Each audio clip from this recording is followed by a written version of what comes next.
Thank you all for coming today. My name is Sarah Allender. I'm Executive Director and Senior Fellow in the Global Health Policy Center here at CSIS.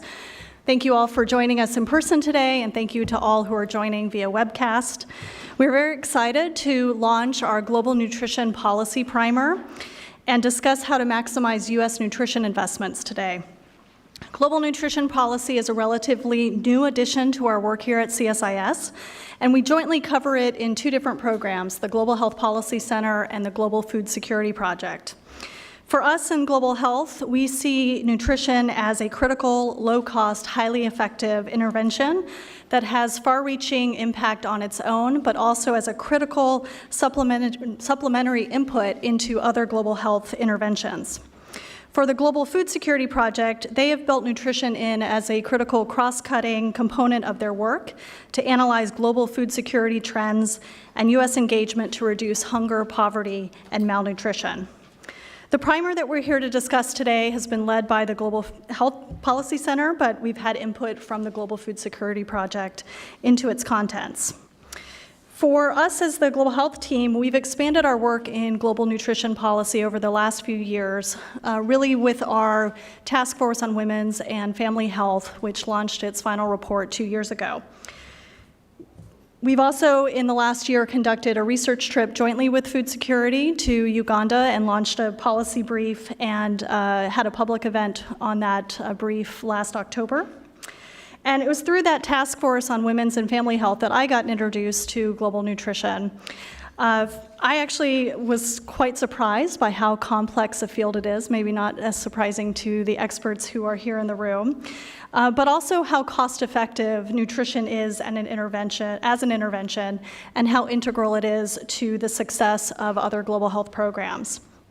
Through our consultations as part of that task force work, we realized that there is a broader feeling of that nutrition is complex, that it's not mine alone, and that there was a real need for a bit of Global Nutrition 101. And that led us to developing the primer as a tool to kind of very succinctly summarize some of the big issues in global nutrition and have it as a foundational tool for policymakers and others working in this field. I'm really pleased to introduce Amy Boudreau, who joined us in November as our research fellow working on global nutrition. She brings tremendous expertise to both our team on global health, but also to the Global Food Security Project. She's kind of dual-hatted working for both of our teams. And she was the lead author of this primer, and she'll walk you through some of the key points here in a few minutes. Following her presentation, we will have a panel discussion featuring 3 very distinguished and experienced professionals in nutrition, including Sean Baker from the Gates Foundation, Beth Dunford from USAID, and Ozma Latif from the Bread for the World Institute.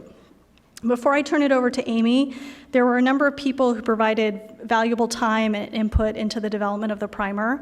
Wish to thank all of them, and especially note Jen Cates and Adam Wexler at the Kaiser Family Foundation, who helped quite a bit with the financial and budgetary pieces within the primer. I'd also like to thank Amy and our colleagues Michaela Simoneau, Jillian Locke, and Catherine Streifel for their efforts to bring together today's event. Amy.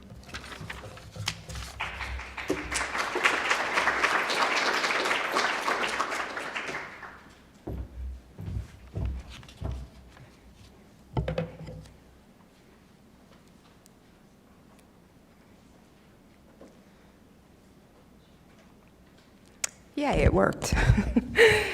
Good afternoon, everyone. It's nice to see such a robust audience today, and also a lot of familiar and new faces. The goal of this primer is purely educational, and the target audience is the more than 90 newly elected members of Congress and their staff. However, there are many takeaways for anyone who is interested in U.S. foreign policy because of how interdisciplinary nutrition is. And I'm sure I don't need to tell you that if you work in the field of nutrition. Nutrition affects every aspect of life, and therefore can be used as a critical foreign policy tool to elevate other U.S. health investments and humanitarian investments that affect the United States at home and abroad. The process started in December, quickly after I started working at CSIS, and it included 15 stakeholder meetings, which included Hill staff members and other global health and nutrition organizations. And then also the methodology included an external peer review with many of those who were involved in the stakeholder meetings. The end products include an accompanying fact sheet because we learned quickly that Hill staff members and the members, actually a 15-page document is pretty long. So the 4-page fact sheet is supposed to be a real quick snapshot of what is covered in the primer. And then there's also an interactive online report that has 3 different interactives that are truly great. The iLab team here does an excellent job in creating those digital pieces. And they're all on the website that's on the bottom of every slide, and it's a new page for CSIS.org/nutrition. So what does it mean when we talk about malnutrition? A common misperception is that malnutrition equals hunger. But in reality, malnutrition encompasses a lot more. It includes, broadly, just poor nutrition in general. That's what malnutrition means, bad nutrition. And approximately 3 billion today are malnourished. And that encompasses people who are underweight, overweight and obese, and also people who are micronutrient deficient. And oftentimes, micronutrient deficiencies is called the hidden hunger because anybody at any weight can be micronutrient deficient, and they usually don't know because it's not often diagnosed. These 3 forms are referred to as the triple burden. You can see on the map that this is actually data taken from the Global Nutrition Report, and it shows the global prevalence of adult women who are overweight. It also includes children who are stunted at a prevalence of over or equal to 20%, and then also equal or over to 20% of women who have anemia. And if you look at the map, you can see that really the triple burden in Africa is quite alarming. The darker colors is more towards the triple burden, the combination of the 2 or 3. Stunting and wasting are 2 possible outcomes of undernutrition. Stunting is when a child is too short for his or her age and occurs before the age of 5. And stunting not only affects the nutritional status and height of the child, but it also deeply impairs the cognitive development of a child that lasts his or her lifetime. Wasting can affect anyone at any age and is defined when an individual's weight is too low for one's height. There's much more complex definitions of these terms, but for the purposes of policy, I'm simplifying them a little bit. And with wasting, most of the data collected focuses on children under the age of 5. So, and also I wanted to note that this is one of the interactives online where you can actually click on each country individually and see the current status of the 3 categories of malnutrition. In total, every country is affected by malnutrition. 88% of countries have 2 forms, and 29% have all 3 forms. So, leading on to the next slide, malnutrition affects health at every stage of the life cycle. In global nutrition, we focus on adolescence, pregnancy, and the first 1,000 days of life, because this is the critical opportunity for interventions to have, to use a cliche, the biggest bang for the buck. And 1,000 days is the critical time of the time of conception to the age of 2 years old. The nutrition of pregnant women and of an adolescent girl before she becomes pregnant affects the health of a child for his or her life. 20% of growth failure occurs in the womb, and this is when most of the brain development actually occurs. During early life, brain neurons form new connections at a rate of 1,000 and upward per second. Think about that. I mean, that's just amazing that all that happens during pregnancy. Common micronutrient deficiencies during pregnancy and the first 1,000 days include iron, which is the leading cause of anemia, and vitamin A, which also causes blindness. And these are 2 micronutrients that are critical in interventions today. The long-term effects of malnutrition among adolescent girls predominantly has been ignored in research and interventions until recently. I would probably say in the past 5 years, it's become a hot topic in research because the research is really showing that to have adolescents, really have to target adolescent girls with interventions to have a bigger impact not only for the girl, but also for her future offspring.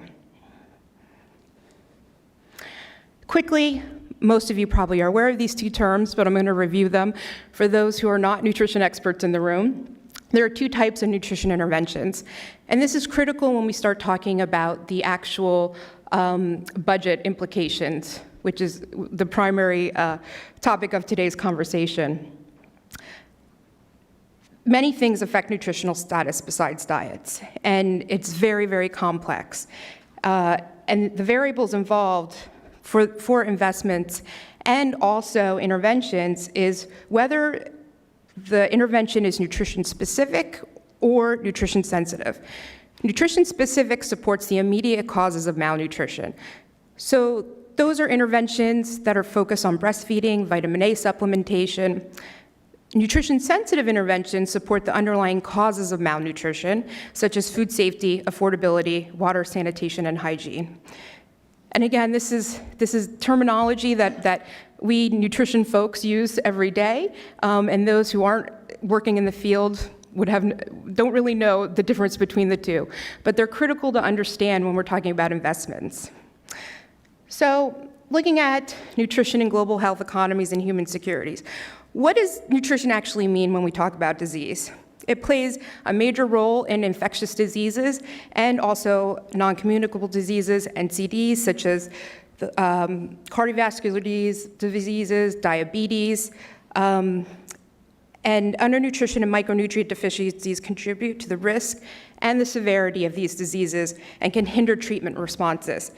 During the first 2 years of life, infections are very frequent, and these infections avert nutrients necessary for growth. With other U.S. global health investments, nutrition is foundational to their success, such as PEPFAR. Adequate nutrition promotes adherence to HIV medication, and it also aids the therapies to work optimally. Nutrition is also important to treat other diseases like malaria and TB. Today, this isn't a statistic I heard a few years ago at the World Food Prize, and it's one that sticks with me about NCDs. Overweight and obesity now are the primary risk factors of NCDs, outpacing unsafe sex and alcohol, drug, and tobacco use combined. Think about that. I mean, it's extremely alarming. From an economy perspective, malnutrition costs the global economy $3.5 trillion, and then NCDs related to obesity and overweight add another $2 trillion to that. Half of the anticipated population growth will occur in 9 countries, and those are mostly in Africa. The demographics of the countries are changing. They're growing from rural to urban, and this has huge implications for our food system and also our diets. And most of Africa, 50% of Africa actually today is under the age of 18. You may ask, how does this relate to nutrition?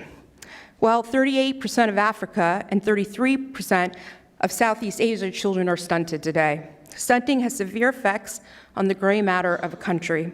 Stunted children across their lifespan produce less, are more likely to drop out of school, and learn less than their non-stunted peers. Research has shown that a 1% loss in adult height because of stunting is associated with a 1.4% loss in economic productivity. Overall, undernutrition can cost countries up to 11% loss in GDP. So, and lastly on this slide, a topic that is on the news every day: foreign policy, conflict, migration, and human security. How does nutrition affect that? Nutrition as a major factor in food security should not be ignored. The National Intelligence Council reported that the risk of food insecurity in many countries of strategic importance for the United States will increase until the year 2025. 60% of undernourished and 79% of stunted children live in countries of conflict. Food insecure countries with armed conflict have the highest outward migration of refugees. A timely example is the Venezuelan economic crisis today. There was a survey that said that 64% of Venezuelans reported losing an average of 24 pounds, and 90% of migrants to Colombia named lack of food as a reason for leaving and migrating.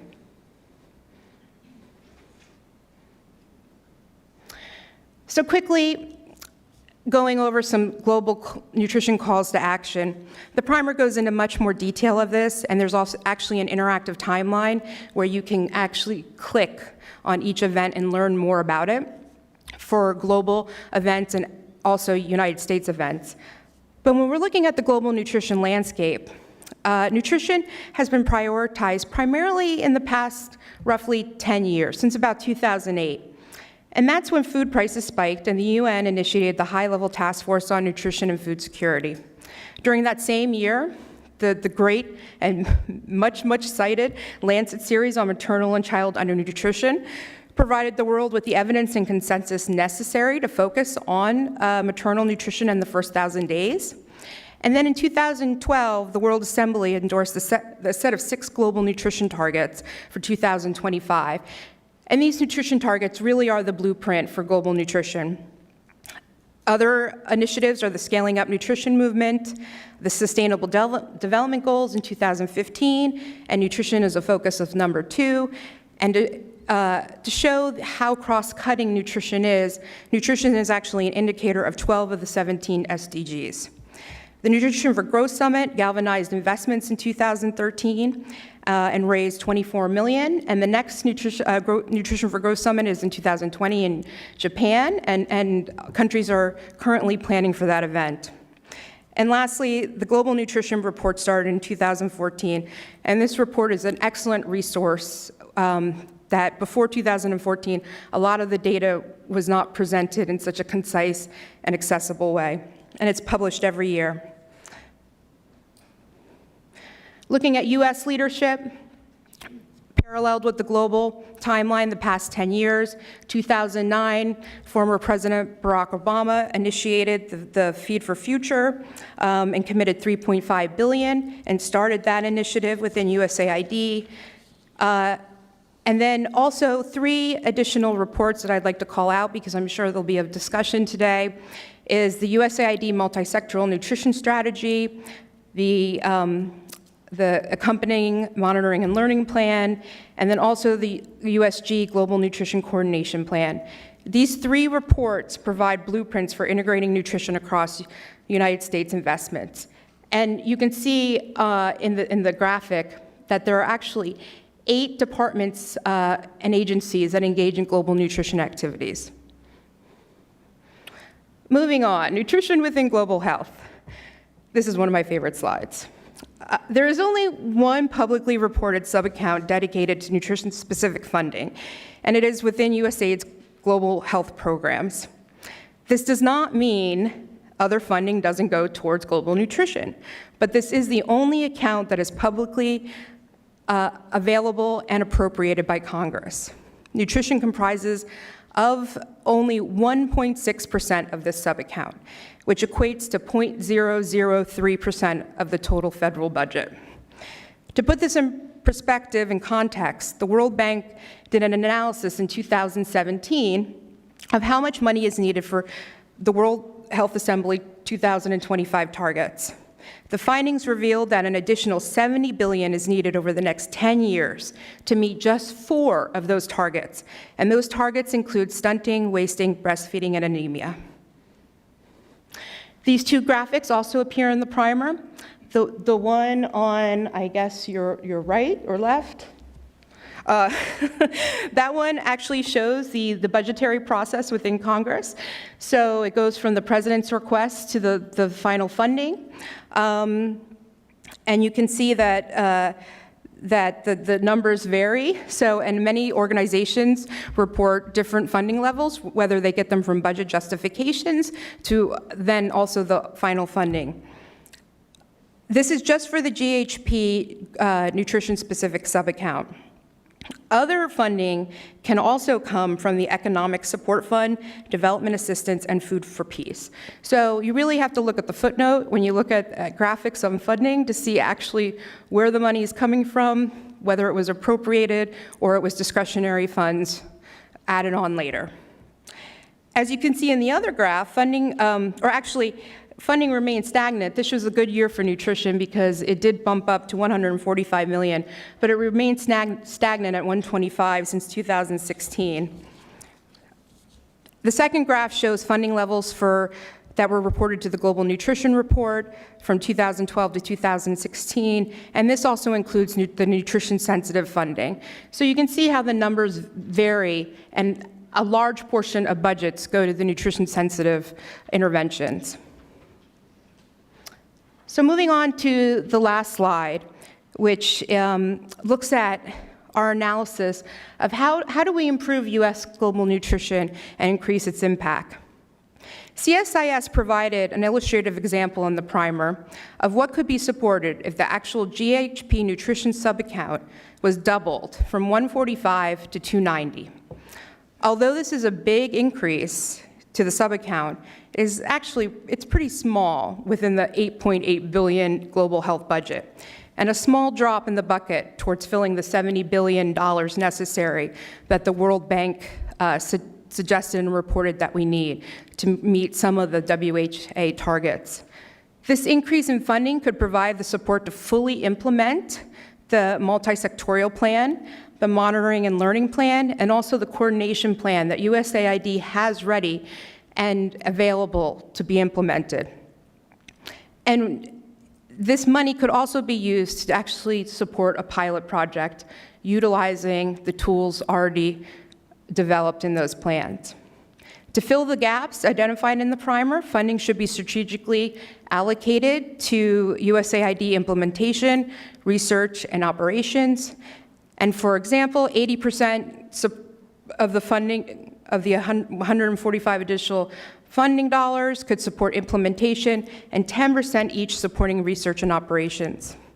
Ideally, a pilot program could focus on the population described earlier that has the most cost benefit, and this includes adolescent girls, pregnant women, and the first 1,000 days, and focus on WHA targets of stunting, wasting, and anemia. The geographic areas could be where Global Health, Feed the Future, and Food for Peace operate to truly emphasize the multi-sectoral approach within USAID. The reason we think that an increase in funding should include operations and research support is that without leadership and funding, these plans will not successfully move forward with proposed goals or reporting. This funding also could support the public dissemination of outcomes and reporting. With a strong research component, a pilot such as what we provided as an example has the potential to provide an evidence base for U.S. policymakers and bilateral institutions on the effectiveness of multi-sectoral nutrition programs, provide data to assist the identification of the best approach to scale up services that will work, and then also understand interventions that don't work, and identify new pathways to integrate nutrition across U.S. government initiatives while not diluting nutrition as a priority. This concludes the overview, and up next, I anticipate a very fruitful discussion from our panelists. So I welcome you to come up and join the stage. Thank you.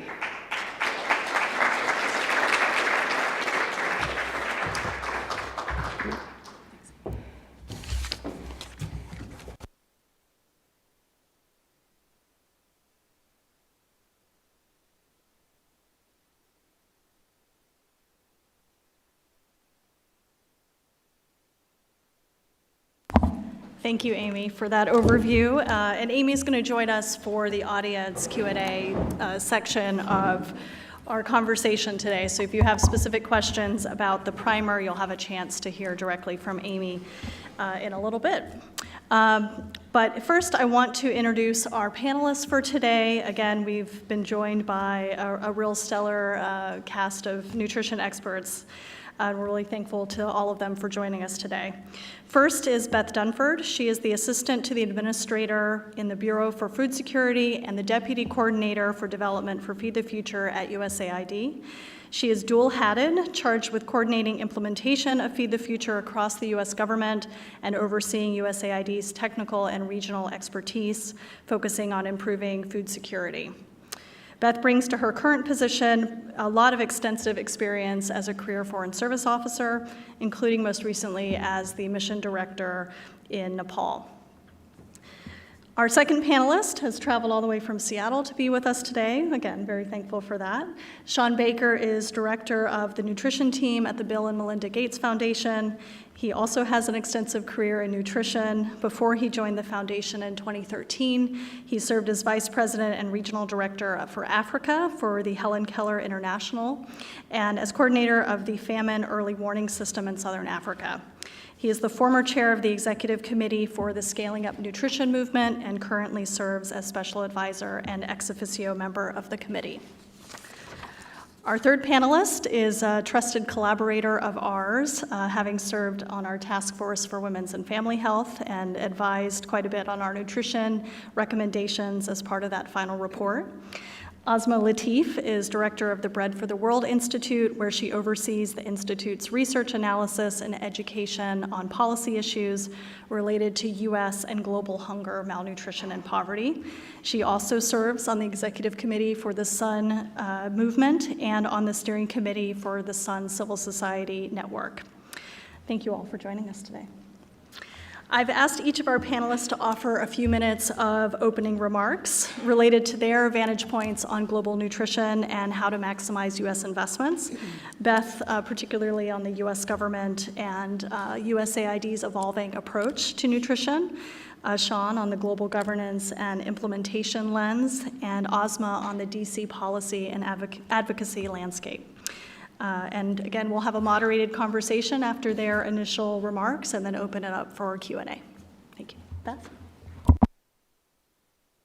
Thank you so much for having me. And I just thank CSIS for hosting this conversation about nutrition. It's one of my favorite things to talk about.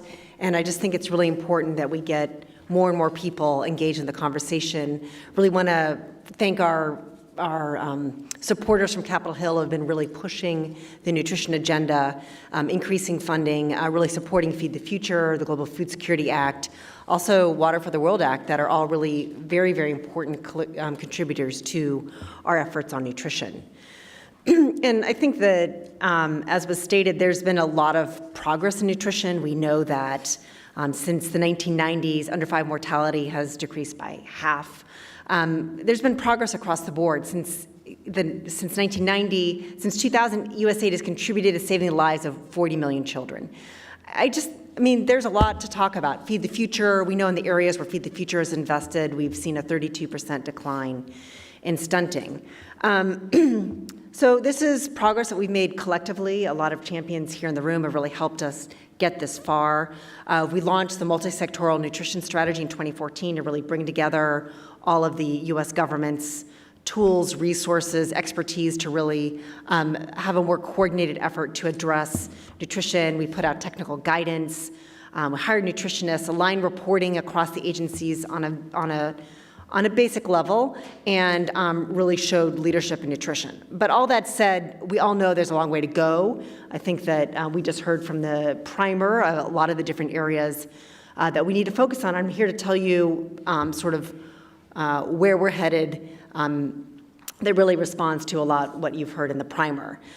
We know that we're off track just generally in nutrition to meet the WHO targets.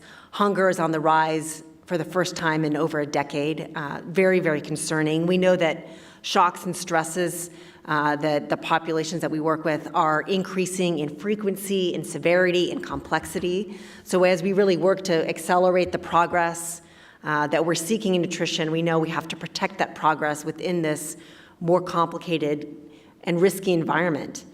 We also know within this context that food systems are evolving incredibly rapidly, more rapidly than I think any of us, we're all catching up to it, I think. We know that that 50 to 70% of food is purchased in rural Africa. Think about that. Poor people in rural Africa are purchasing 50 to 70% of their food. So this is really a game change. But again, this diversification out of grains is not necessarily diversification into nutritious foods. So again, diverse diet does not necessarily mean a nutritious diet. A diverse diet doesn't necessarily mean that there is safe, affordable, and nutritious food available year-round. Food is also incredibly, there's been a dramatic increase in how far and how much food is on the move. In sub-Saharan Africa, food on the move has increased by 800%. In Asia, that's 1,000%. So again, these are huge. It's like a revolution out there. 3 billion people are on a poor diet. So all that to be said, we know that food systems are not delivering on nutrition. As the U.S. government, we're looking to take all of our investments across the entire food system and look at how can we more effectively help this broader food system deliver on nutrition in the areas that we care about. We also know that health systems aren't delivering on nutrition. The coverage of the Lancet, we know what to do on nutrition-specific interventions in health systems. There's the Lancet series, which is great, but we know that isn't reaching enough people at scale to really get the type of nutrition results that we're looking at. So how do we make sure that nutrition is not just an add-on, that it's really sort of integral to everything that comes out of the health system and that is reaching at scale? So USAID is committed to working on both of these areas and really making sure that that we're intentionally and strategically collaborating and integrating and co-locating our programs on health systems and our work in the food systems and also our work more broadly in water sanitation. That can we integrate that to make sure that we can deliver that impact at scale? Really committed to bringing in partners, recognizing that countries need to own this agenda. Sean, I know, has done a lot with the Sun Movement. We've been huge supporters on that as well, but helping countries build the capacity, increase their commitment, get the right policies to really deliver on nutrition, and then recognizing, especially nutrition, the role of the private sector, which is something that I think needs a lot more attention, and we're really committed to doing that throughout our work on broader food systems. So we're also really committed. We know that there's a lot we don't know about nutrition, especially outside of the essential nutrition actions that have been so well documented in the Lancet. What are the key interventions that really drive change for the rest of the agri-food system, for our work in WASH? There's so much that could be done. Where do we put our scarce resources? So we're really committed to the operational research in order to figure out how we can better hone our investment. So we've got a lot of research projects underway. We'll be doing more under new programs we just launched that I think were mentioned earlier. So again, committed to building the evidence base for what works and what's most effective. And then finally, I just want to say that we're committed to elevating nutrition. We're making organizational changes to do this. Administrator has focused on transforming USAID, and within that, elevating nutrition has been one of his key goals. Congress just yesterday cleared our congressional notification that notified the reorganization that we're proposing. So yay, we're really excited about that, yay. And so within this reorganization, there will be a new Bureau for Resilience and Food Security. Within this bureau, there will be 4 centers. One of them is a Center for Nutrition that elevates nutrition across the agency. It will be the home for nutrition. Now, again, we're not bringing over all of the resources and people from Global Health. Global Health will still have the lead on nutrition-specific interventions, connections with the health system. We have some of our colleagues from Global Health here today, Anne, who can talk more about that. Again, Food for Peace will still have the lead on emergency nutrition interventions. But again, in RFS will be a nutrition center that will be the home.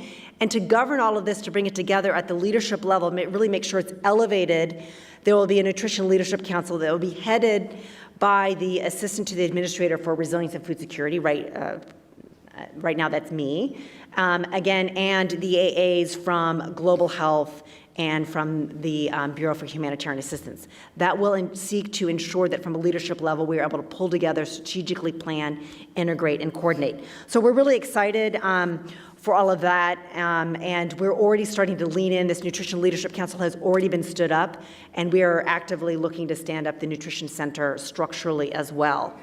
Just one final note that I'll mention is that, as I said, our administrator is very focused on the journey to self-reliance, really put out there as the North Star that's guiding everything that we do. And within this, we recognize that we'll be seeking to achieve development outcomes in nutrition that we all know, but also equally be seeking to measure our success on the capacity and commitment of countries to take this effort forward themselves. That would be the country's own sort of commitment of putting money in, having the right policies in place, having the capacity to execute, and then also the health of the private sector and the engagement of the private sector to move it forward as well. With that, I'm over time. I have lots more to say. Thank you.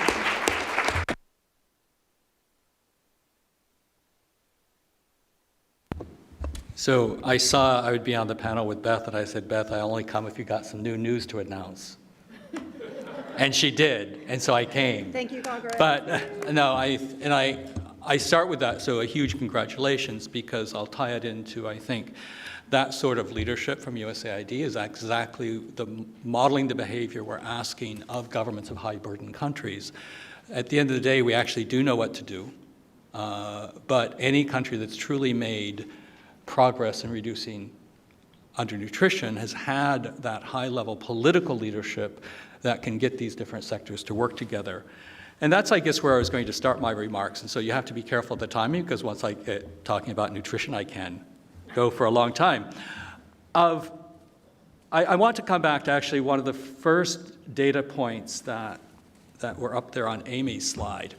The evidence is really excruciating that undernutrition is the attributable cause of 45% of under 5 deaths. Now, as nutritionists, scientists, we have this really, we want to have very carefully worded language. That means basically if those kids had not been undernourished, they would be alive today. And as importantly, those kids who survive undernutrition, we know we fundamentally cut off their cognitive development. So when I think of resilience, I think in a very fundamental terms of that 1,000-day window. Either you do all the damage and we're undermining those kids' future, or on my more optimistic days, which I tend to be, if we lock in good nutrition of those 1,000 days, we have locked in the potential for survival and thriving of those kids. And when you tell that story, and I speak to a lot of audiences who are not nutrition specialists, you tell that and then you say, but if you look at how the world's investing in nutrition, people's jaws drop. I call it the 45%, 1% disconnect. With all of that incredible burden, but all the incredible solutions, and if you look at what's invested just from official development assistance, which is not in fact the most important number, less than 1%, even after Nutrition for Growth. There's just this enormous disconnect between the burden and the potential for impact and the level of investment. And that's where I get to, I think, Amy had laid out the chronology. I, having worked in nutrition for over 3 decades, I do think the last decade has been transformational in a way that I certainly had not seen. And I think we need to continue to seize this opportunity. I feel many of us who've been working in the field of nutrition feel a deep personal commitment that we've never had this level of visibility. We've got to translate it into results. And that's why I would go back to the 2008 Lancet Nutrition Series, because it was, I think, it was a seminal publication on several fronts. There was a strong technical consensus about what works. There was a strong consensus on the 1,000-day window, and so that has helped rally the community. Perhaps, though, what was most important was a political economy analysis, which is basically saying that the global nutrition system is broken. And so it was a real slap in the face saying, look, we are failing the people who we've dedicated our lives to. And how do we help change that? And that is where the Scaling Up Nutrition movement was born, a sense that, this is too important for one actor. This has got to be a global movement to change the scenario. And if I look at the root cause of what well, why are we in this situation with nutrition, and what is the Scaling Up Nutrition movement trying to solve for?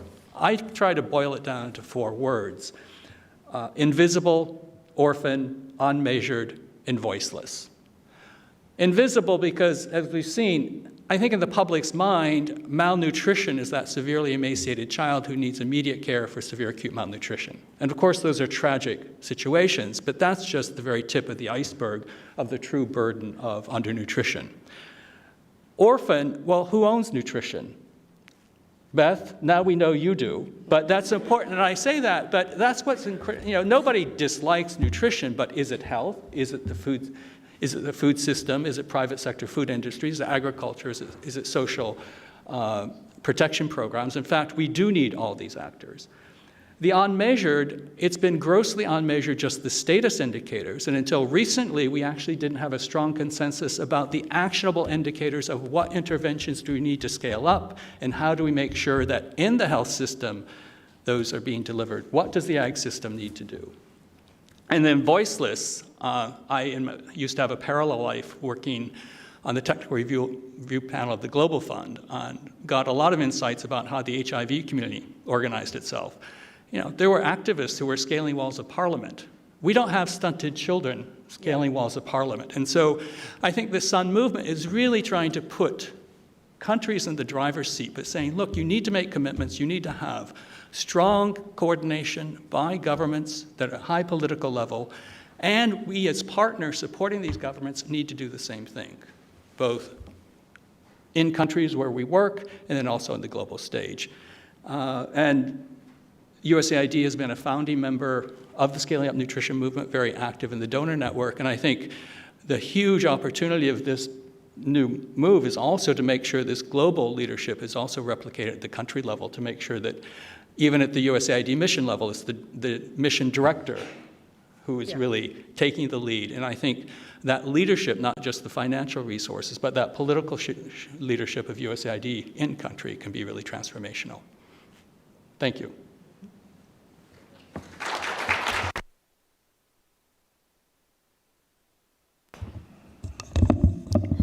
Thank you so much for inviting me to be part of this panel. Congratulations to CSIS for this primer. It's amazing to see all this information in one place, and especially the history that Sean referred to. And thank you also for recognizing the role of advocacy in moving this issue. It's been really important, and I'm sitting up here, but it has been a really important group effort, coalition effort in DC for about a decade, and I'm looking out at Lucy Sullivan here, and 1,000 Days has been an amazing partner, and many other organizations.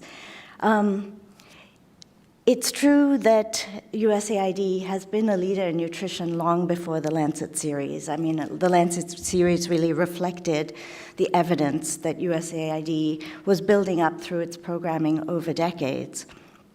But the Lancet series, as Sean and Beth point out, really were a rallying cry for advocates as well.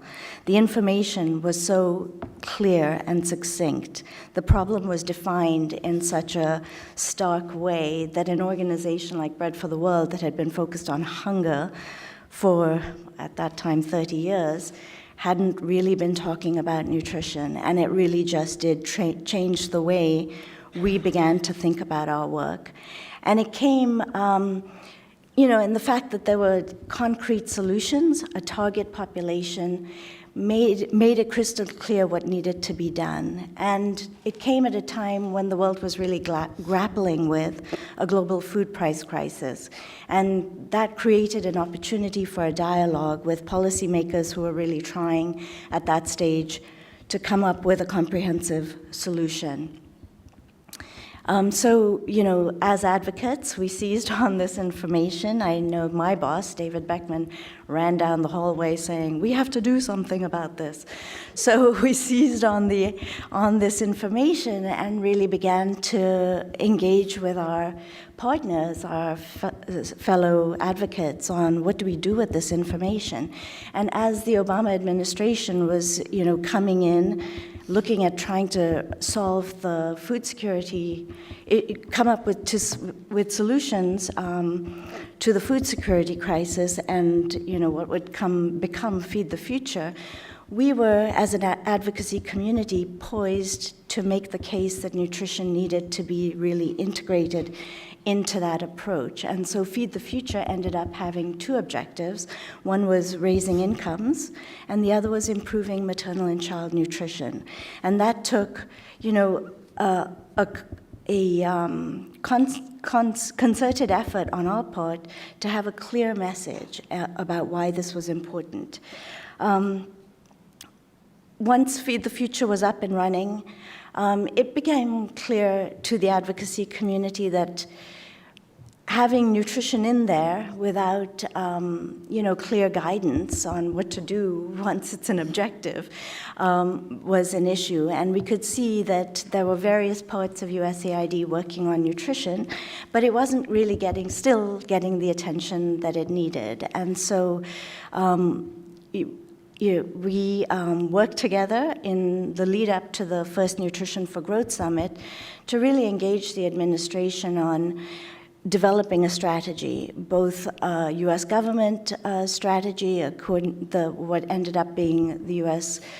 Government's nutrition coordination plan, but also one of the commitments that the U.S. government made at Nutrition for Growth was the multi-sectoral nutrition strategy at USAID. And that has really, I think that was another, so the Lancet series was a really important moment. In my view, the multi-sectoral nutrition strategy was also a game changer because it really did change the conversation within the agency about how each of the sectors really contribute to this joint-up goal of reducing maternal and child malnutrition. There are many lessons learned along the way.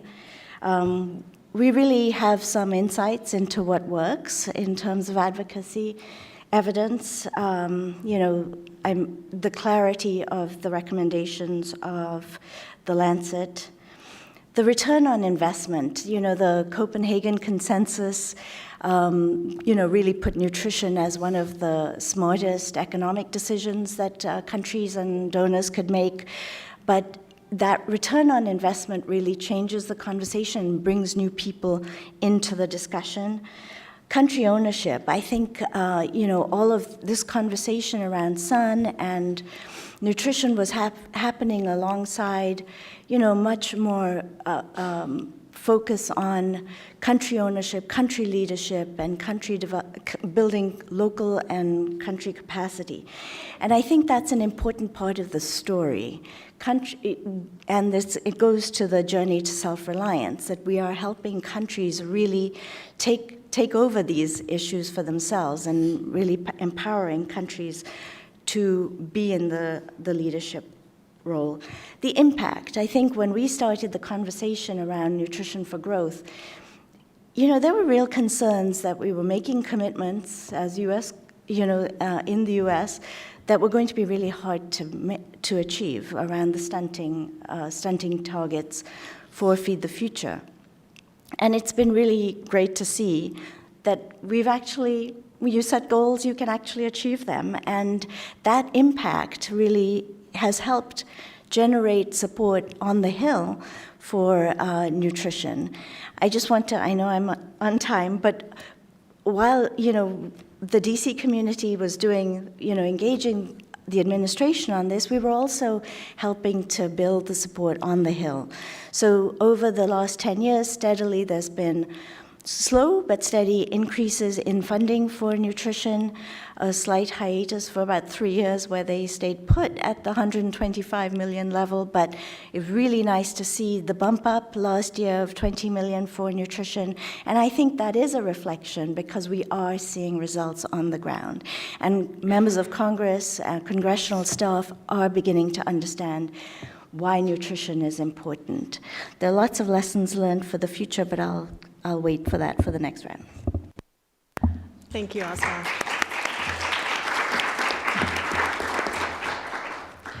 Beth, maybe I can start with you with a follow-up question. Obviously, we've spent a lot of time focused on talking about the USAID and the US component to the global piece. I'm just wondering from your perspective, we know how the CN, the reorg is going to happen, but are there other things that you think the agency needs to achieve its nutrition goals, whether financial or human capital, flexibility on integration, more partnership? How is the agency working to address those, and are there things that the broader community can do to be helpful? So thanks for the question. I think, again, the most important elements are really in the proposed reorganization and the governance structure that really brings together our resources and funding streams from global health, from Bureau for Resilience and Food Security, and from our Humanitarian Assistance Bureau. So that's the most important thing. I think that, as the Nutrition Leadership Council has stood up, they are very busy at work. We are very, very busy at work, and the technical teams underneath us defining an agenda about what we need to do. And I think that recognizing that, our funding comes from different funding streams and different appropriation committees, et cetera, like how do we bring that together in our planning processes? We're working a lot of that. And then how do we make sure that we're planning together on the ground? How are we measuring across all of our different funding streams? So again, this is something that we've been working on for quite some time, and now we've got the mandate and folks listening to us to really pull that together to make sure that our institutional processes go beyond personality-based solutions that I get along really well with Anne, et cetera, to make sure that this is something that will outlast all of us in our structures and how we report and how our processes, et cetera. So it's sort of some boring bureaucratic stuff, but it really will ensure that these kinds of things happen going forward. Our missions are starting to really work. We're working with our missions, supporting them to design their programs together to think, okay, what do we want to do about nutrition? We've got water, everyone's talking about the sort of nutrition budget line, but again, just let me reiterate, that is a small part of what we do on nutrition. That is the one that says nutrition next to it and is controlled in global health with Anna and her team. But again, how do we make sure that we all think about nutrition when we get up in the morning? Our agriculturalists need to think about nutrition when they get up. So this is a lot of sort of mindset, working on mindsets, our water folks, and how do we pull that together for more integrated programming? And that's something that we're working on actively with our mission folks. As you know, we're a very decentralized agency, and we put out policy guidance from the center and work to really influence those programs on the ground. Sean, I wanted to draw upon your vast experience on implementation on the ground and kind of going to this last point by Beth.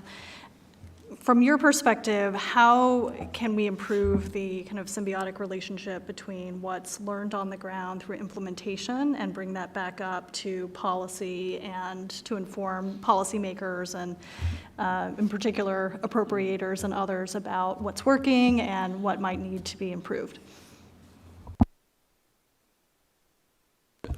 I was actually going to start perhaps with 4 points, but I was going to perhaps start with 2 points that are a bit the other way around, building on Beth's point. I think one of the huge advantages of USAID is the connectivity between access to the best global evidence and then presence in all high-burden countries in the world almost. And so I think, as in many parts of global health and development, evidence changes, but the time between getting new global evidence to actually translating that into what's relevant in a country can take a long time. And so I think USAID has a huge comparative advantage of being able to accelerate that transmission. And building on the second point that Beth had raised is, so for example, there's going to be a new review on the impacts of large-scale food fortification on anemia reduction. I think large-scale food fortification had almost been here's an opportunity to get new global evidence about a solution that works. Is this relevant now in your country? And how do you accelerate that uptake of new evidence? I think the other is as Beth had said, that it's one thing to make nutrition relevant to nutritionists, but We're not going to change the dynamic. How do you, for example, make sure that anybody working in the health sector understands that here are the 10 non-negotiable things you do through the health sector for nutrition, no matter whose money it is, because yes, I do want more money for nutrition, but as importantly, there's a lot of money out there that can do a lot of work for nutrition if all the actors understand what they should be doing within those budgets. And I could go on and on about missed opportunities, which I abhor. So now I will actually take your question, I think. To me, an incredible comparative advantage of USAID is being on the ground and that really taking very rigorously the science of how things get implemented and doing that with rigor, that can inform the global policy. So take something like treatment of severe acute malnutrition, which had arose out of basically humanitarian sector, but in fact there's more of a burden of severe acute malnutrition in countries that are in non-humanitarian crisis situations, and it should be in fact just an essential part of the continuum of care in the health system. Well, that sounds great. How do you actually make that happen, understanding the barriers to good screening, appropriate capacity, and the supply chain? Bringing rigor to that really deeply informs, I think, global policy. And the last one I will go to, and I think, again, USAID carries probably more water for the world in measurement of health outcomes than any other donor, particularly for the demographic and health surveys.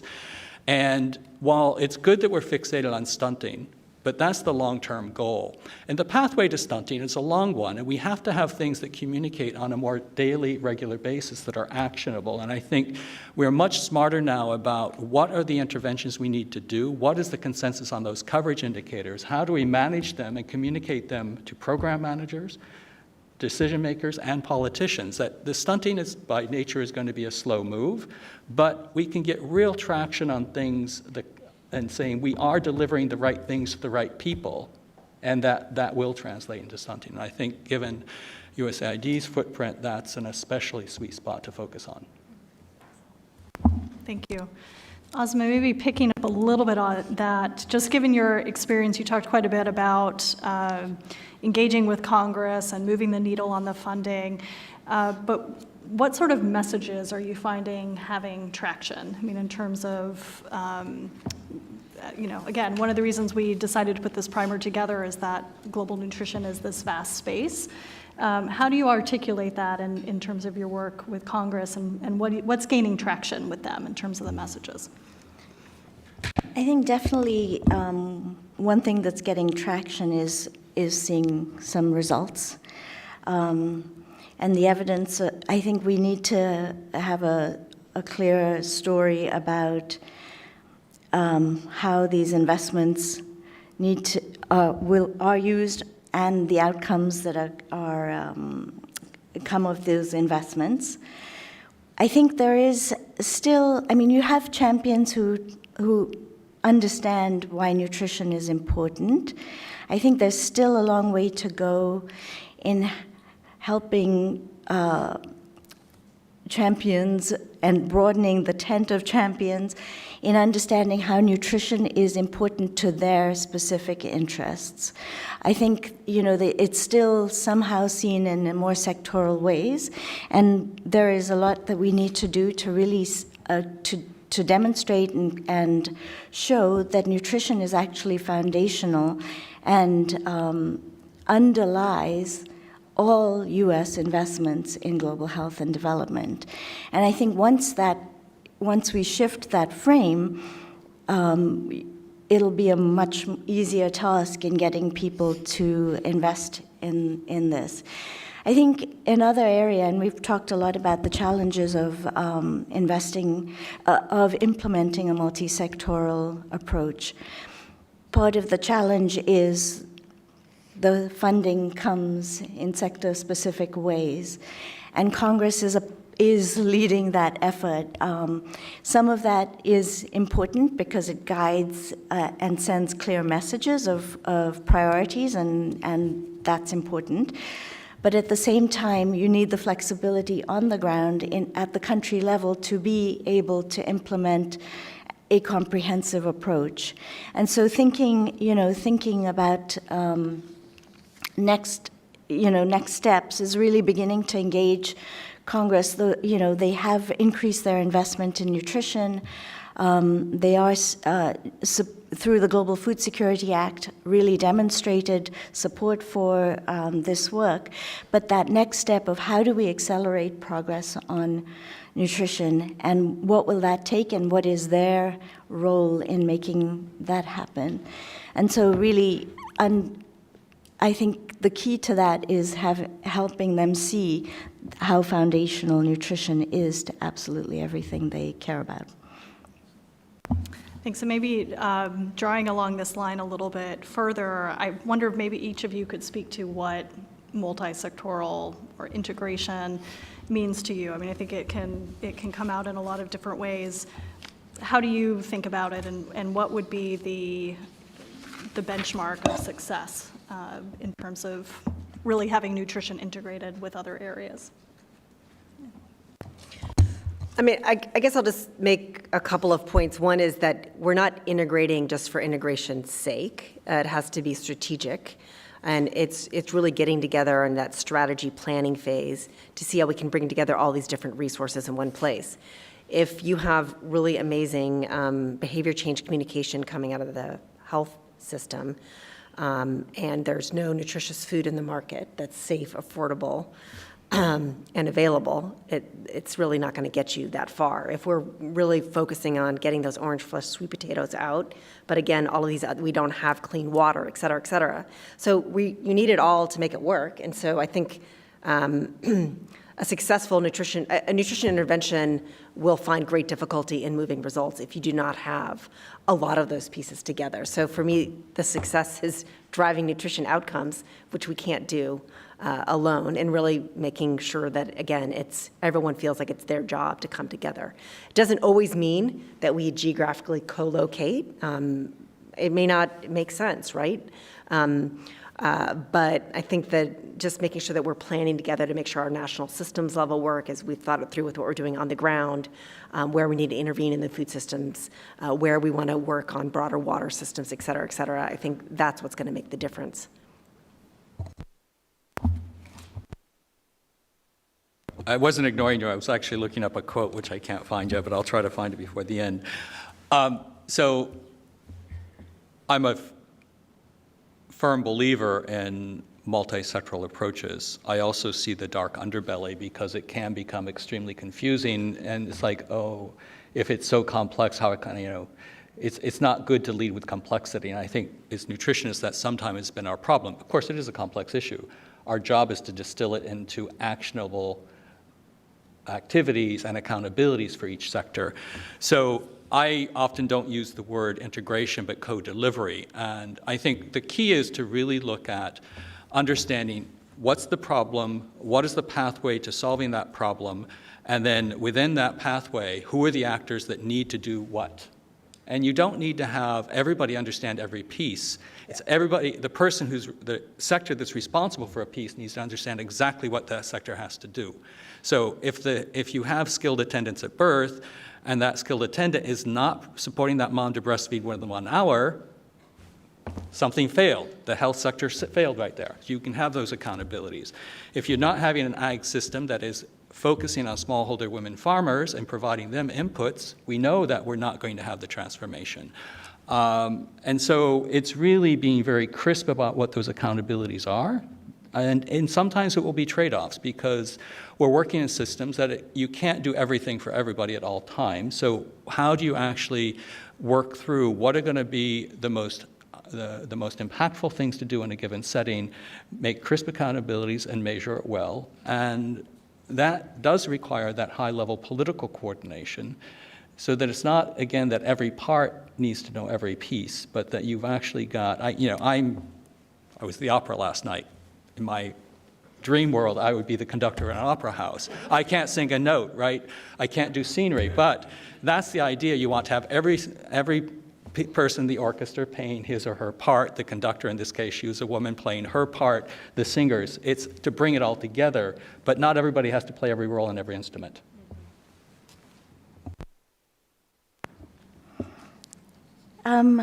I agree with everything that's been said. Perhaps another way of saying it is really looking at the end user. In our case, it's mothers and their children, and really centering the programs and the approach around their needs. I remember when we went on the CSIS task force trip to Zambia, we were looking at a program that was meant to address maternal mortality. And the program was all designed around the 48 hours around delivery. And, you know, I was looking at it through my nutrition advocacy lens, and so I was asking about, you know, knowing that anemia really contributes to 45% or 40% of maternal mortality. Were they catching the anemia cases earlier on in the pregnancy or in the lead up? Were there any programs underway that were complementary to that effort around that? And there weren't, and so that was absolutely a missed opportunity. So to me, integration is really thinking about the woman throughout her pregnancy and not just at the end point, and making sure that in the lead up to her pregnancy, she's healthy and well nourished. During her pregnancy, she's getting the right nutrients so that when she delivers, A, she survives the delivery, and B, her child is healthy, and she can then, you know, as her child grows up, really thinking about what is around her so that she is getting the best support she can to be able to nourish her children through that 1,000-day window. That, to me, is integration. Thanks, Asma. I'm going to ask one more question to our panelists, and then I'm going to open it up, so think about what your questions are. Zooming out a little bit, Amy highlighted quite a bit the $70 billion gap, and clearly even doubling U.S. resources is a small drop in that bucket. How do we bring in more partners into the space? You know, how are we going to try to fill that gap? And is there more opportunity to be engaging with the private sector, with other philanthropies and other partners? Where are we seeing more country movement? What are your thoughts on that from your various vantage points? I think I would just go back to the administrator's vision for USAID, the journey to self-reliance. This is, in the end, about a country's capacity and commitment to take this forward. We don't have the resources to fill this gap. We won't have the resources to fill this gap, and we shouldn't fill this gap. That's not our role as donors, as foundations. While I want more resources from all places to go be focused on nutrition, our role is to build the capacity of countries to take this forward on their own. Now, that takes resources, that takes commitment, that takes political leadership, that takes ensuring we have the right policies so private sector can engage and succeed. It takes us helping to incentivize private sector investment in places where we want them to invest, in poorer regions, in types of crops that we want, that we think are important for nutrition. So there's a lot of work to do. This isn't to say this isn't our responsibility, that we don't want to engage. This just says that in the end, it's going to be country governments, civil society, the private sector that have the resources that are needed to take this forward. And that has to be our focus, away from direct delivery of services to a facilitative approach.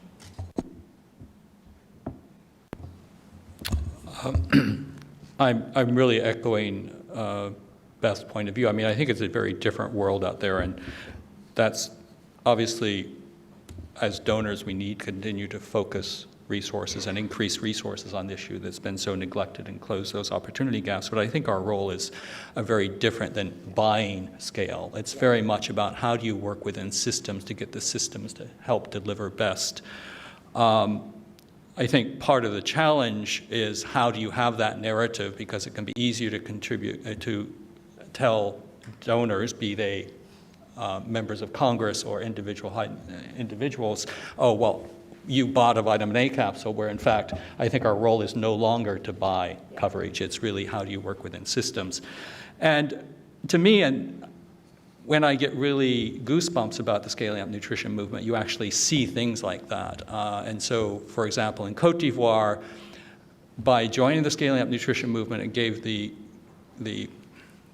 opening for nutrition to be moved from the Ministry of Health to actually be coordinated under the Office of the Vice President. They have a very robust national nutrition plan. The government itself has put in a lot of its own resources. They're using those resources, their concessional funding from the World Bank. A lot is going into nutrition, and so that is, how can we as donors help that, help shape that, provide some of the technical assistance to get that. But to me, those are the sorts of transformations I think we have to see. And there are also things, for example, one of the best ways to eliminate micronutrient malnutrition, one of the most cost-effective ways, is large-scale food fortification. In fact, the roles of donors is extreme. At the end of the day, almost all of that is absorbed by the companies themselves and the consumers. And when we had, interestingly, a roundtable in Nigeria last year with Alhaji Aliko Dangote, one of the premier business people in Africa and the premier philanthropist in Africa, and Bill Gates, to directly communicate to the CEOs of the producers of salt, cooking oil, sugar, and wheat flour, the four products that are being fortified. And that escalation of the discussion to the CEO saying, look, you've got to have skin in the game. It truly is transformational. And those are bringing resources to the table that are incredibly powerful. So I think as donors, we will continue to have an incredibly important role, but I think it's much more a catalytic role than the direct buying of services role. I'm not ready to give up on Congress yet, so I think we have to continue to push and make the case that what Congress appropriates for nutrition is leveraging the private sector. It's leveraging investments by countries themselves. It's leveraging other donors and multilaterals in this space.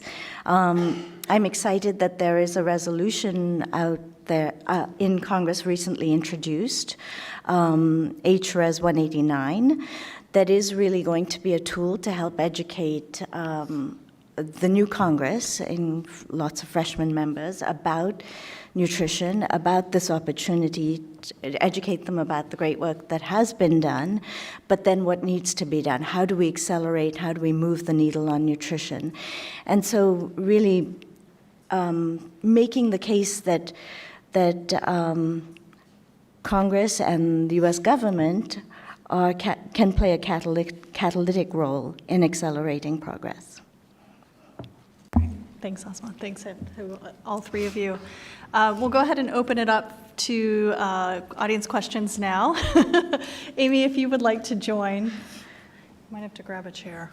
Get that working. We've got a couple of microphones that'll be coming through the audience. We'll take maybe 2 or 3 questions, comments at a time. I just ask that you identify yourself and keep your interjection as brief as possible. So let's start here, because it's the first hand I saw. Vidi, if you want to come here. Oh, okay, thank you. And then we'll go Lucy here and over here. And we'll do those 4, and then we'll go another round. Great, thank you very much. I'm John Coonrod with the Hunger Project, and I really appreciate your doing this because, as was mentioned, this is a long journey, and having something new in this long journey is really good, and I really endorse Sean's comment about the top 10 list for frontline health workers. I mean, in our field programs, that's who people listen to. And if the frontline health workers don't have Sean's top 10 list, it won't make a dent. My question is about the price of nutritious food. Do we have any examples of policy changes that have shifted that balance, the gap between the price of nutritious food and nutrition poor calories? Okay, great. Would you pass it to Lucy there? Hi, Lucy Sullivan, 1000 Days. First off, congratulations, Amy and CSIS. This is great, really a terrific resource. I want to underscore 2 things that Asma said. Number 1, I'm also not ready to give up on Congress, and it's related to the second piece, which is I'm so glad you brought up anemia and women's nutrition. I was surprised I didn't hear more about women's nutrition in this report, in the panel, but I know there's a lot to talk about there. $90 million is what donors spend on tackling anemia, maternal anemia. It's ridiculous, given that this is a problem that impacts, I think it's 500 million women. So I would argue that there's a strong case to be made to Congress that this needs to be a focus, particularly given that anemia saps health and it saps women's economic productivity, which we know is very important and is a focus of this administration as well. So, Thanks. No question. I'm sorry. Thanks. Okay. There's a lady 2 rows back, and then we'll come over here. Was this you? Great, thank you everyone. Monica Kothari from Maximizing Quality of Scaling Up Nutrition Project PATH.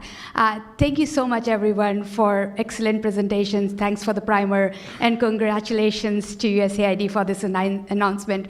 Really welcome.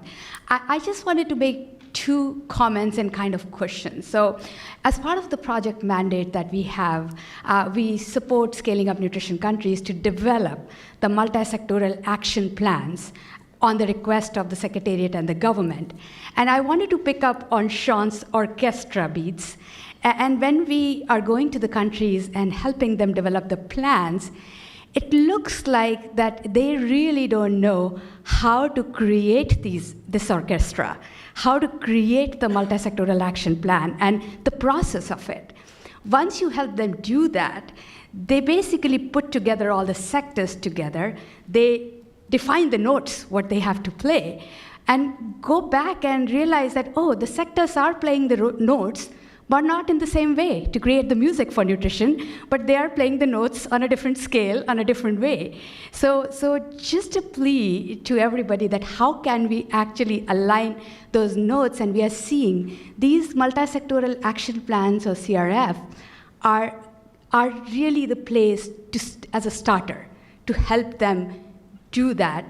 And the last point is that once you go to the next level of costing them, it's just really no data to help us cost, like in spite of all the work, especially the nutrition sensitive pieces. Like what kind of cost do you put? Because countries ask us, we want to go to the donors to ask for help, but we don't know what to ask for because we don't know how to cost it or don't have the cost. So any reflections on those would be helpful. Thank you. Thank you. Okay, one more right here, and then we'll go back to the panel.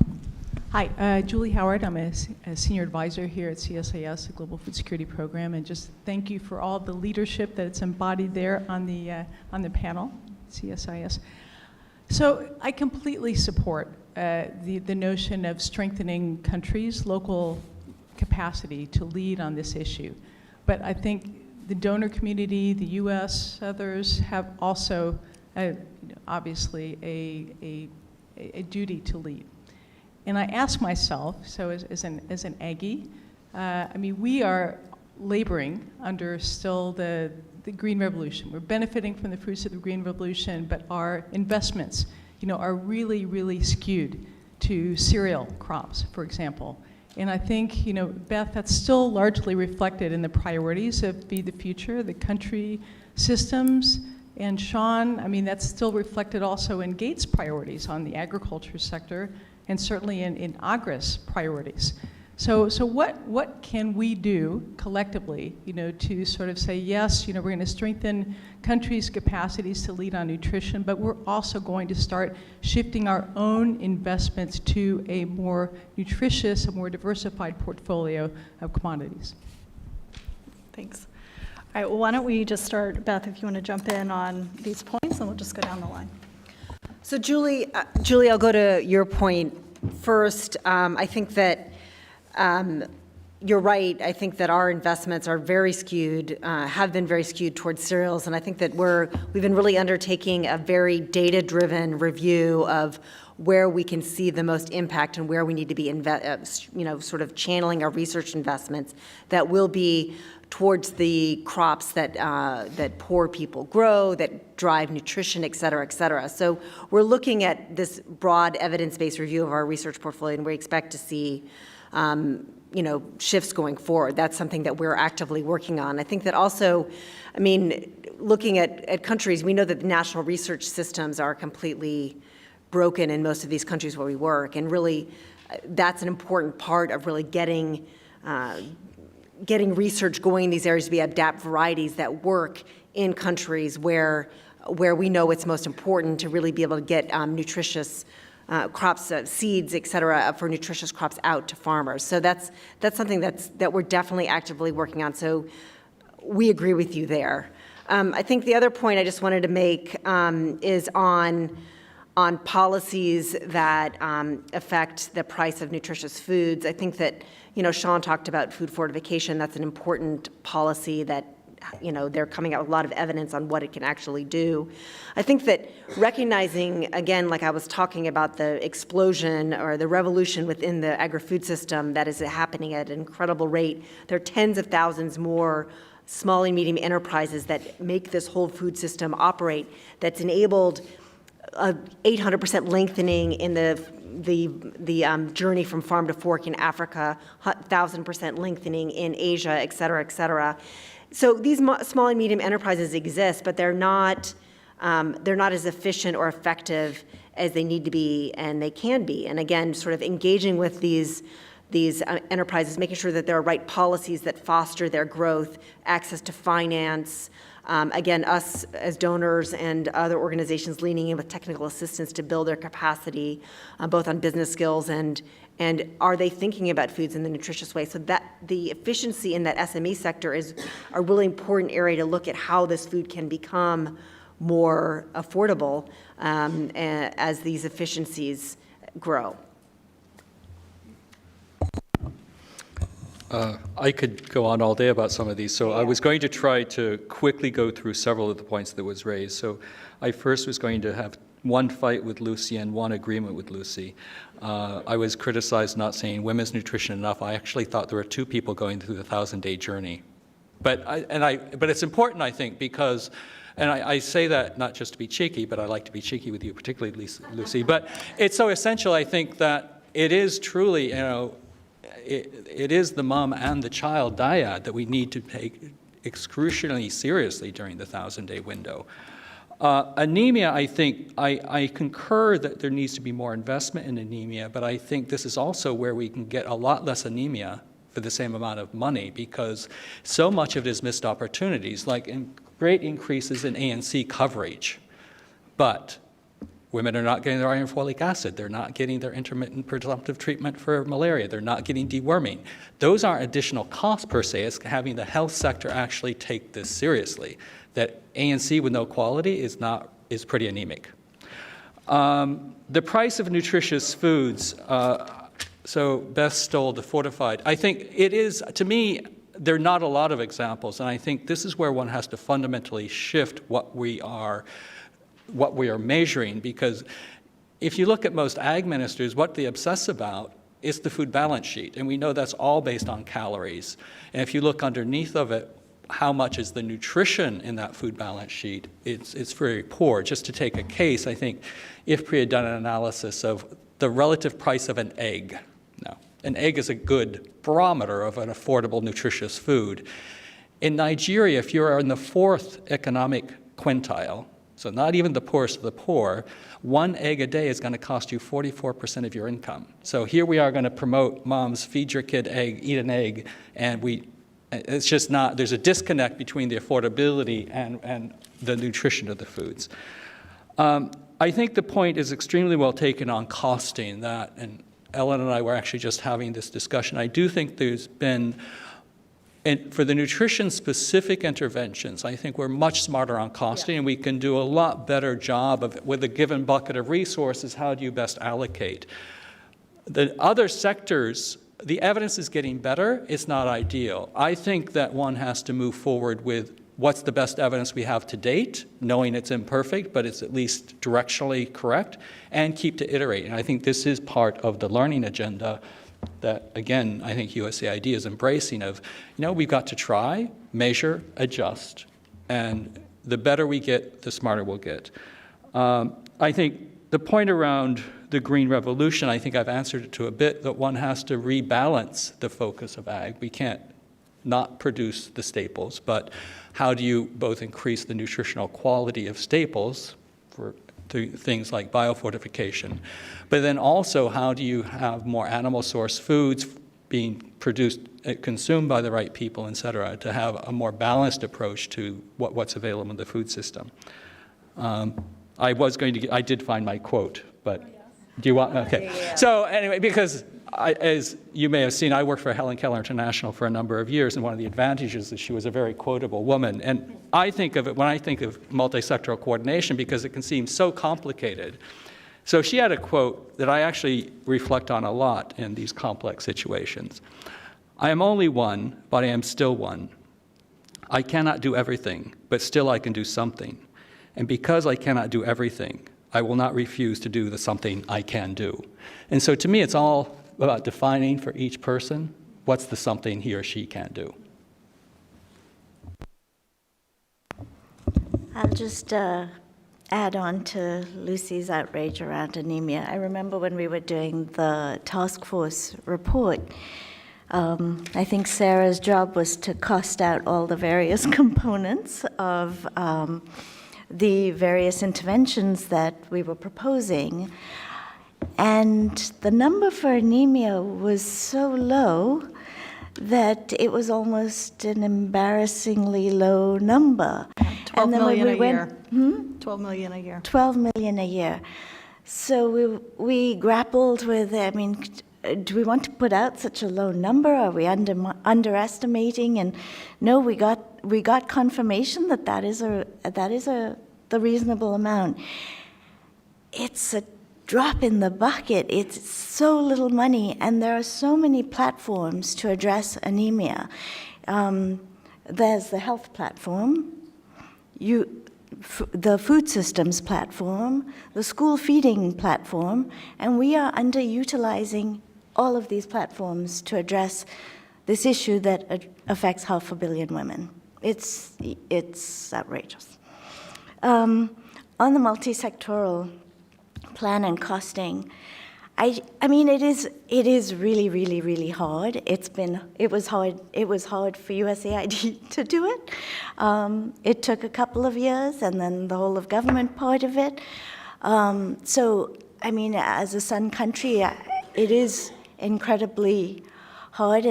But I'm really, as we live into this, the implementation is going to be even harder, as we're seeing.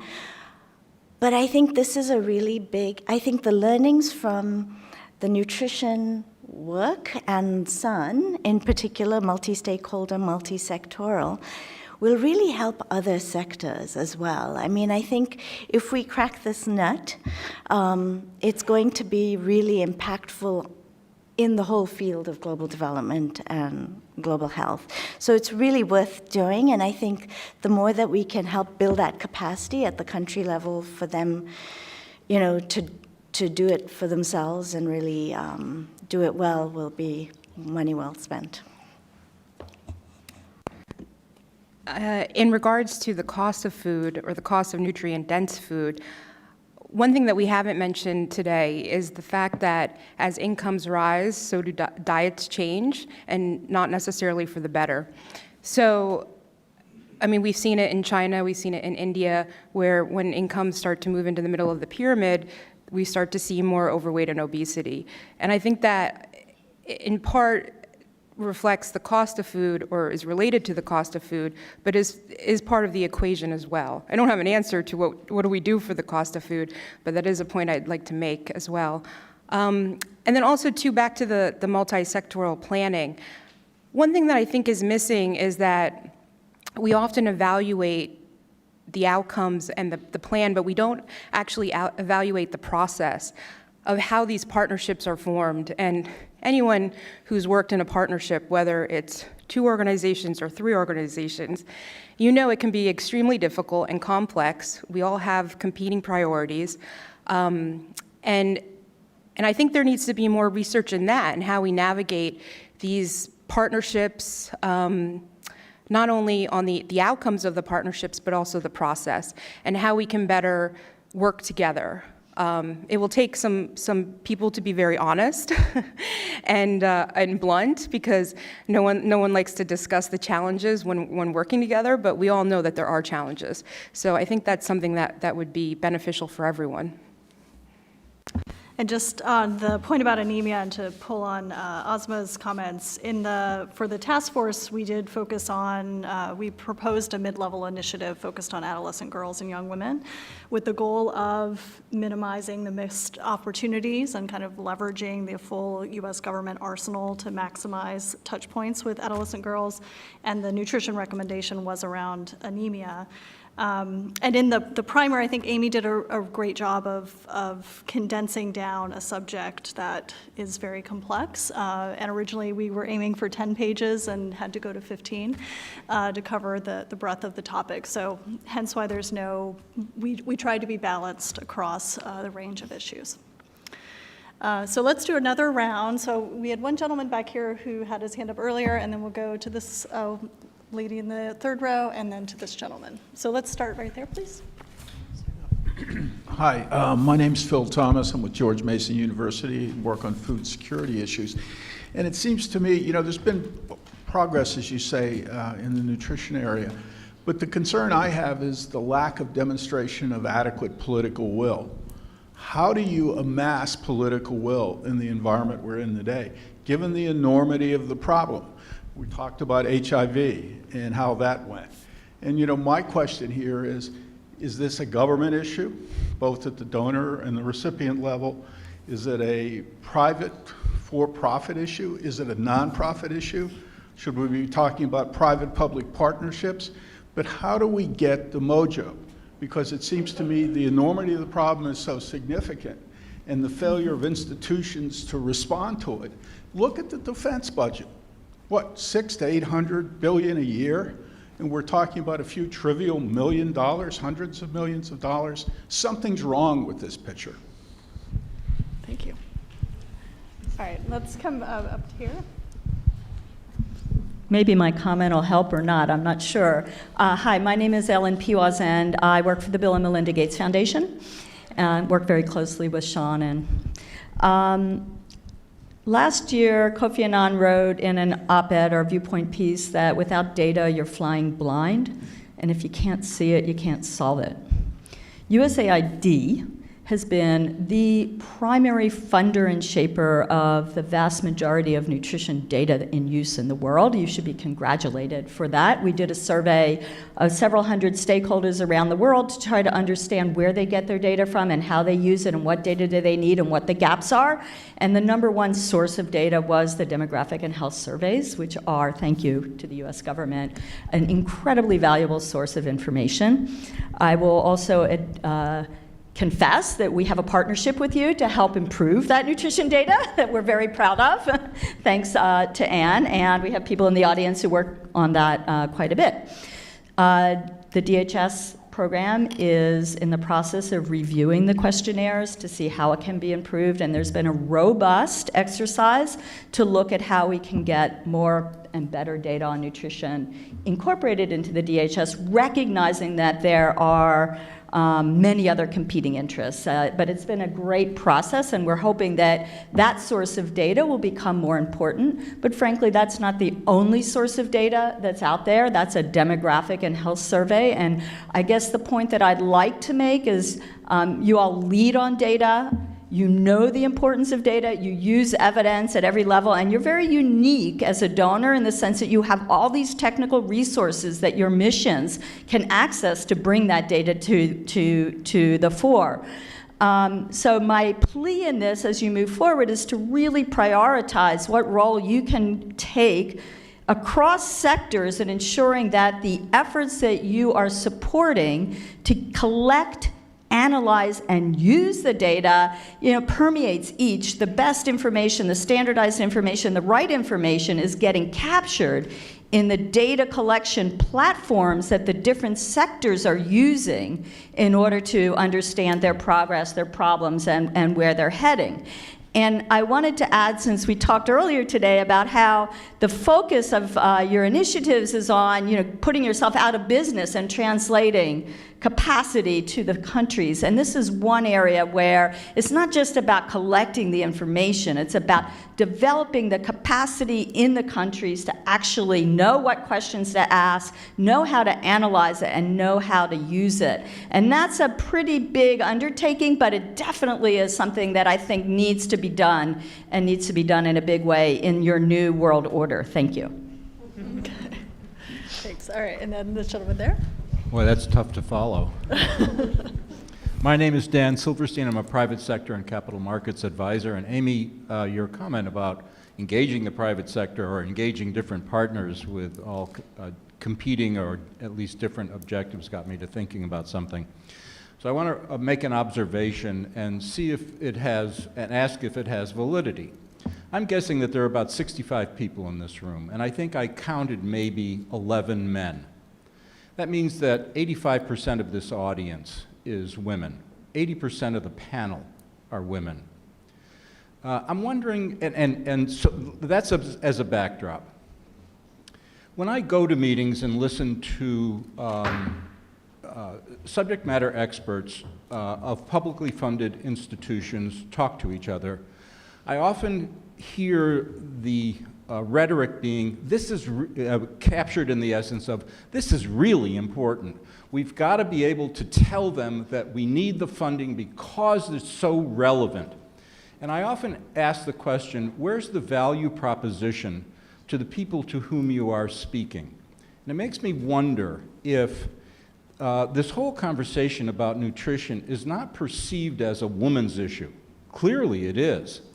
But if it is, and if we're talking to each other about such issues as the first 1,000 days, which is incredibly relevant and important, are we missing an important constituency out there that has a lot of firepower and may have the answer to what Phil was talking about in terms of finding the funding?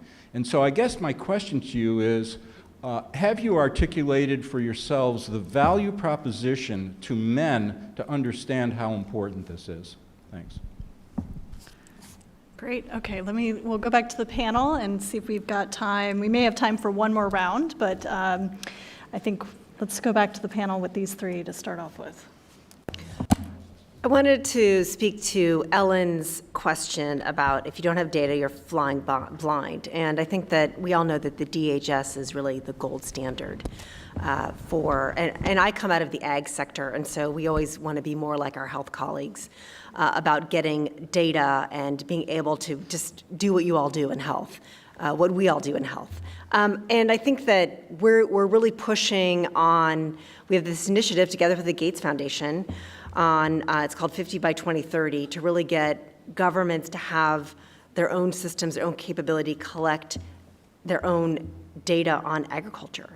And I think that, it's just a very different sector. We as USAID spend millions and millions to get the data that we have that's been, I think, part of what has been so effective in gaining the political support for Feed the Future and for our interventions around nutrition, around agriculture, is that we have the data show that's been successful. But again, these have been our discrete donor funded surveys to really measure and evaluate our own projects in our own areas.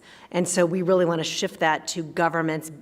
For the same amount of money, we can build the capacity of the government to collect that data themselves. And so we're working in partnerships with Gates, with World Bank, FAO, to really launch this initiative. So I think that we're hoping we'll have more data that is universal and comparable across countries, so we can better understand that data. I think that our work with our Feed the Future Policy Innovation Lab has really been to work with country governments to build the capacity to do the analysis of that data to have it inform the country's policies.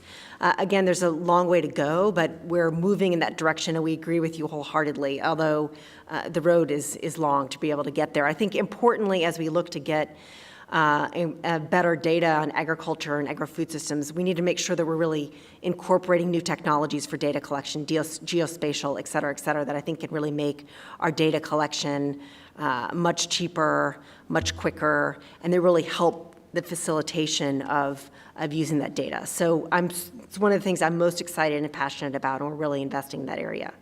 And I think that on sort of getting a broader constituency and committed to and engaged in nutrition, I think that ensuring that people beyond sort of nutrition projects, nutrition divisions, nutrition people, focusing on nutrition is part of building that broader constituency, to understand, to have agriculturalists, people working in the broader agri-food system, people working on water, to understand why this is important for them and how this can also help fuel profits in the private sector, that this is a win-win for everybody. This is part of what we're trying to do in bringing all these different sectors together. I know you all will have a lot to say on that, but again, I think it's important to bring other players to the table, and that's what we're seeking to do. A couple of reflections, I guess, on the leadership issue of, I think that the end game has to be strong political leadership from the government side, but how you get there can take many pathways. Sometimes it's serendipity and you get an enlightened leader who takes it on. Even that, I think, you need to avoid complacency, because then it can change with the political wind. So I think it was an interesting case in Peru of where you've seen resilient leadership at the political level, and part of that is because civil society made sure that during presidential elections, every candidate for president had to sign up to commit to nutrition outcomes. So infiltrate the entire system, not just one political party. I think there's been, two exciting movements I think of are in India with the creation of a national nutrition mission under the Prime Minister's office. The first time, India is important. It's at least a third of the world's burden of undernutrition, and this is the first time there's been that level of accountability. It's been a long road to get there, of a lot of advocacy at many different levels. And because it's now institutionalized in that context as a national nutrition mission, there's some sense that it will maintain any changes of administration. I was reflecting on perhaps where there's been less prioritization in Nigeria, where both some civil society, but some very enlightened philanthropists, business leaders. So I think there are multiple ways. When I step back, though, of what I've seen when speaking with ministers of finance, heads of state, that probably resonates the most, it's actually not the warm, fuzzy sides of nutrition, of making lives better for moms and kids, but the idea of they're all aspiring to have emerging economies. It's like, oh, and damn, half my workforce is stunted, and all the mental, cognitive deficiencies that represents. This does not add up. And so, I think we need to play with our full arsenal of advocacy tools, sometimes warm and fuzzy. Some of us are warm and fuzzy as men, not all of us. I hope I am. But also like the hard economic. It's like, this is just, you aspire to an emerging economy and you're having half your workforce stunted. This does not work. So it's in the vested economic interest of the country to invest in nutrition.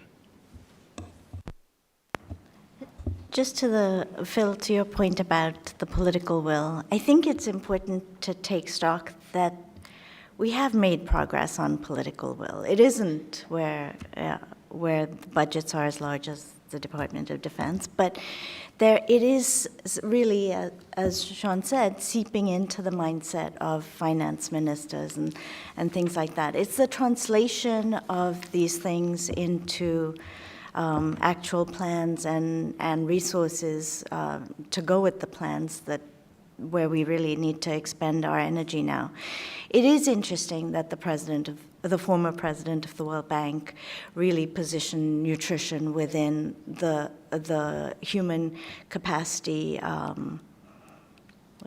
human capital initiative that he launched with finance ministers, really positioning nutrition and early childhood development as key to the future of future economies of developing countries. And then the African Development Bank president talking about nutrition as gray matter infrastructure. So I think we have made progress in reaching fairly senior level people all over the world, presidents and prime ministers, but it really is living into how we do this and how we do it well. And I think, seeing things in a more integrated way will actually help leverage more resources for this, for nutrition, hopefully. In regards to the leadership question, I think in global health in general, leadership responds in a reactive way, not necessarily in a preventative way. And the key in global health is prevention, and that's also true with nutrition. And to the gender question, nutrition is a human problem, not a gender problem. And I hope the primer really drills the point of how it affects every aspect of society, and that is regardless of gender or sex.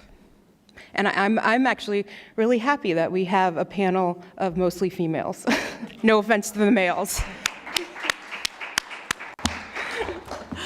With that, I hate to pivot on this point, but Sean, I had asked you maybe to give a little bit of a benediction on the end. I don't know, the only man on the panel, it seems like a wrong pivot, but the Gates Foundation has been very supportive of this work, and so wanted to give Sean the opportunity to offer us last thoughts.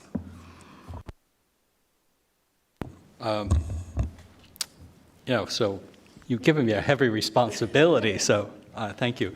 I will, I think, so first of all, thank you very much for organizing this. As I was reflecting, I actually was reflecting back on a lecture I gave, the Foreman lecture I gave in DC in 2013, I believe, and on a topic very near and dear to my heart around, well, it was actually about nutrition in general, but I'd started with vitamin A supplementation because I spent a huge amount of my life in vitamin A supplementation.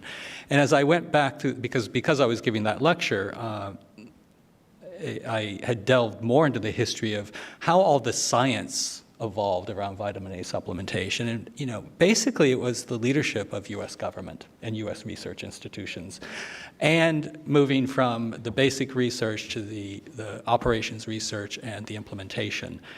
And it is, this is not to be completely jingoistic, but it's really amazing the amount of leadership, both the financial, political, and academic research leadership on global nutrition that does come from the U.S. So I do find that U.S. leadership on this topic is so fundamental. And I think as I was saying earlier at the opening of, I think on a very personal level, this resonates on many, many fronts for those of us, like many of us in the room, who've worked in nutrition for many, many decades. We feel that we're finally at that tipping point of getting that political leadership, that political will. And Asma, as you said, now to make sure that's actually translated into results for the people we care about. And we know that political will is also very effervescent and very fragile. And now is the time, as we build up into Nutrition for Growth 2020, to make sure we're really driving, seizing this opportunity, keeping the pressure on, to really demonstrate the results that we can make a difference. And I think we're much smarter about what works. We're much smarter about how to scale up. We don't know all the solutions, but really the onus is on all of us to make sure that this moment of time is translating into impact, and that creates a virtuous cycle of continuing to invest. And again, a different way of investing, donors investing much more to how do we build for the long term in the countries we partner with, governments of high-burden countries stepping up and saying, we're assuming responsibility for this. Businesses to actually being much more focused on safe, affordable, nutritious food, that they are an essential part of the food system. And each sector really playing its part, understanding that each sector can contribute to nutrition and each sector will benefit from better nutrition. So thank you very much for this opportunity to discuss this topic that's very near and dear to many of us. Thank you. Thank you. Thank you, Sean. Thank you, Beth. Thank you, Asma and Amy. Thank you to all of you, and have a good rest of the day.